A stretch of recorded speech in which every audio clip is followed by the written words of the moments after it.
I'm Will Dean. I'm a writer who lives in a big moose forest in rural Sweden. I live off grid with my family and my 200-pound St. Bernard.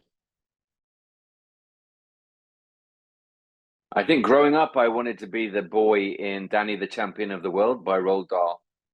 That boy living with his dad in a caravan and having that tight bond with his dad. And then as a man now, I want to be the dad, and I aim to be the dad. And I love that relationship between father and son. And I can't sing, but I would. My wife sings. She walks around the house sometimes, the cabin, singing Jolene, but she changes the lyrics to Will Dean. So maybe that.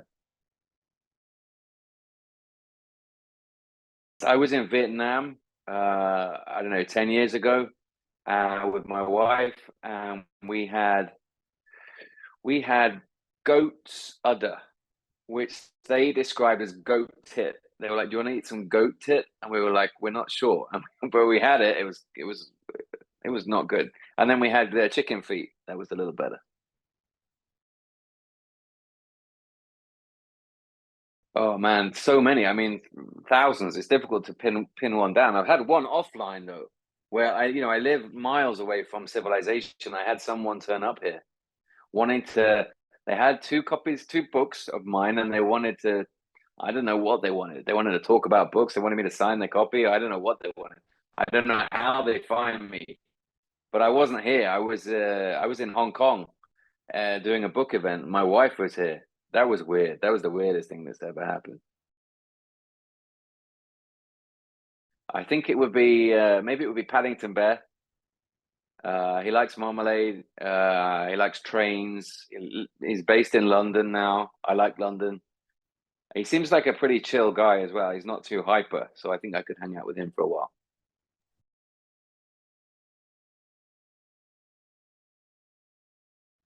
I've talked about this a lot with my son. We're both sleeping in a tent at the moment out in the forest through the summer. It's getting quite wet now, and we talk about this. Not exactly your question, but where we would want to travel to. He would want to travel back to Jurassic Park times or to 65 million years ago. For me, I think I would be fascinated wherever I would end up. If I ended up in the 1800s, in the medieval times, in the times of the pharaohs and the pyramids, or go future. I don't really care.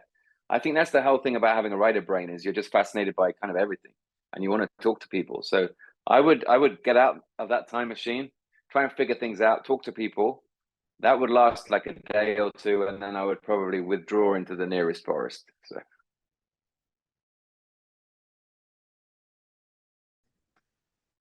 So many.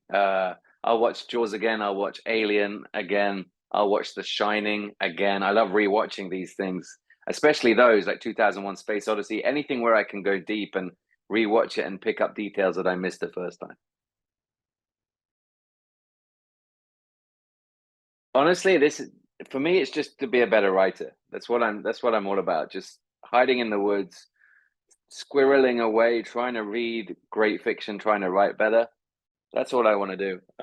We don't really have any bills out here in the woods, so I'm all about just trying to write something better than I did before.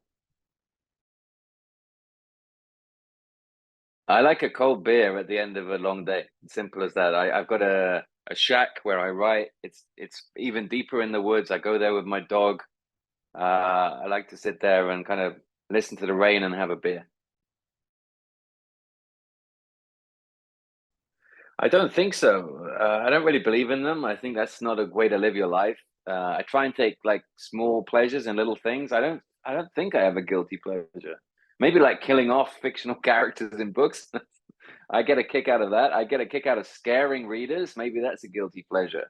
I love that feeling when I'm getting tense and I'm getting claustrophobic and I'm feeling that sense of like there's a ticking bomb and something's gonna happen. I love I love that feeling because I know if I have that, then readers might get that too.